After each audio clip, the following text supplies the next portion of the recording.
మంచిర్యాల జిల్లా జన్నారం మండల కేంద్రంలోని అటవీ శాఖ సెక్షన్ అధికారి బీట్ అధికారి క్వార్టర్లను ఖానాపూర్ ఎమ్మెల్యే వెడ్మా బోజు పటేల్ ప్రారంభించారు. ఈ సందర్భంగా ఎమ్మెల్యే మాట్లాడారు. కవ్వల్ టైగర్ జోన్ పరిధిలో అక్రమ కల్ప రవాణా, ఇసుక వంటి అక్రమ కార్యకలాపాలపై అధికారులు ఉక్కుపాదం మోపాలన్నారు. ఏ పార్టీ నేతలైనా సరే వదిలిపెట్టే ప్రసక్తే లేదన్నారు.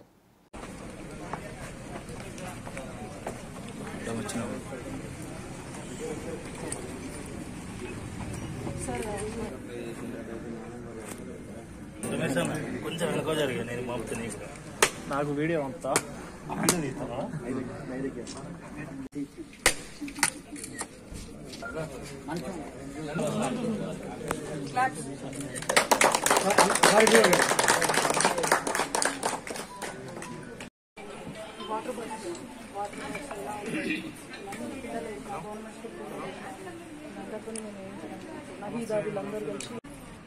సాగరిక డిఆర్ఓ గారు మేడం, నెక్స్ట్ రహీమోద్దీన్ గారు, నెక్స్ట్ లో బటర్ఫ్లైస్ అండ్ బర్డ్స్ ఎక్స్పర్ట్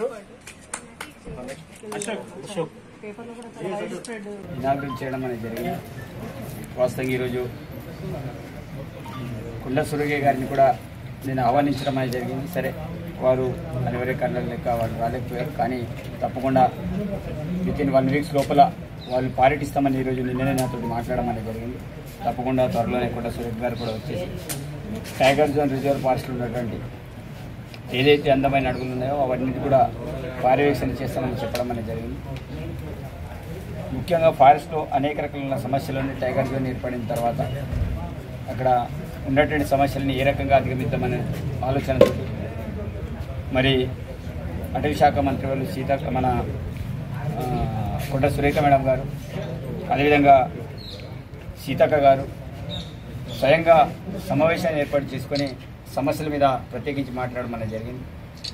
కాబట్టి త్వరలోనే మినిస్టర్ గారు వచ్చిన తర్వాత ఈ అంశాల మీద ప్రత్యేకమైన దృష్టి సారించుకొని మరి కైవాల్ టైగర్ జోన్ డెవలప్మెంట్ విషయంలో తప్పకుండా వన్యప్రాణులను కాపాడే బాధ్యత మనమందరం కూడా తీసుకోవాలి.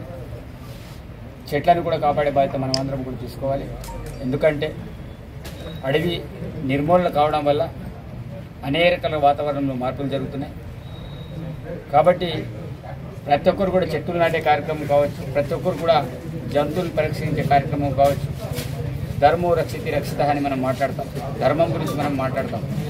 దాంతోపాటు వృక్షితో రక్షితి రక్షిత, వృక్షాలను మనం కాపాడితే అవి మనల్ని రక్షిస్తాయనే నినాదం నానుడి మనందరికీ తెలిసింది.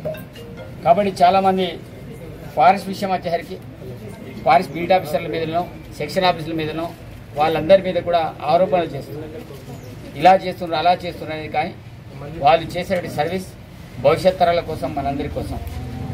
కాబట్టి ఇట్లాంటి విషయాల్లో కొంతమంది ఎన్విరాన్మెంట్లో చాలా రకాలుగా మార్పులు జరుగుతున్న కారణం ఏంటిదంటే అటువంతా కూడా నశించిపోవడం, మరి వర్షాకాలంలో సరైన వర్షాలు రాక, ఎండాకాలంలో అతిగా ఉష్ణోగ్రత ఉండడం వల్ల, చలికాలం విపరీతమైన చలి ఉండడం వల్ల, అంటే వాస్తవంగా ఏ కాలానికి ఏ సీజన్స్ రావాలి అవి రాకుండా మొత్తం వాతావరణంలో కూడా మార్పులు చెందడానికి కారణం ఏంటిదంటే ఇవన్నీ చెట్లను నరకడం, ఓజోన్ పొర దెబ్బతినడం, దీంతో ఉష్ణోగ్రతలు పెరగడం. ఈరోజు నిజంగా చెప్పాలంటే ఇప్పుడు చలికాలం మొదలనేది కావాలి, కానీ ఎండాకాలం లాగా మనకు అనిపిస్తుంది. దీనికి అంతటి కారణం ఏంటిది అంటే మనమంతా కూడా విధ్వంసానికి ఏదైతే అటవీ విధ్వంసం కావచ్చు ఇదంతా జరుగుతూ పోతున్నది. ఇట్లాంటి విషయంలో స్మగ్లింగ్ చేసే వాళ్ళైనా ఎవరైనా ఇసుక మాఫీ అయినా ఇట్లాంటి విషయాల్లో మనం కాంప్రమైజ్ కావాల్సిన అవసరం లేదు. ఈ విషయంలో నేను స్ట్రిక్ట్గా నేను ఎమ్మెల్యే అయినప్పటి నుంచి అనేక సందర్భాలు నేను చెప్తూ వస్తున్నాను. దీంట్లో ఎవరు బాధ్యులైనా సరే కొన్ని రోజులు మనం కూడా నేర్చుకుంటూ వస్తున్నాం, చూస్తూ వస్తున్నాం. ఈ 10 నెలల పాటు ప్రతి ఒక్క అంశాన్ని నేనే అబ్జర్వేషన్ చేస్తూ వచ్చిన. సరే, ఇప్పుడు ఫర్దర్ ఇప్పటి నుంచి స్టార్ట్ చేస్తాం. ఎవరెక్కడ ఏం చేస్తారు, ఏం మాఫియా చేస్తారు, ఎలాంటి అడవిని టేకు స్మగ్లింగ్ కావచ్చు, ఇసుక మాఫియా కావచ్చు, ఎవరైతే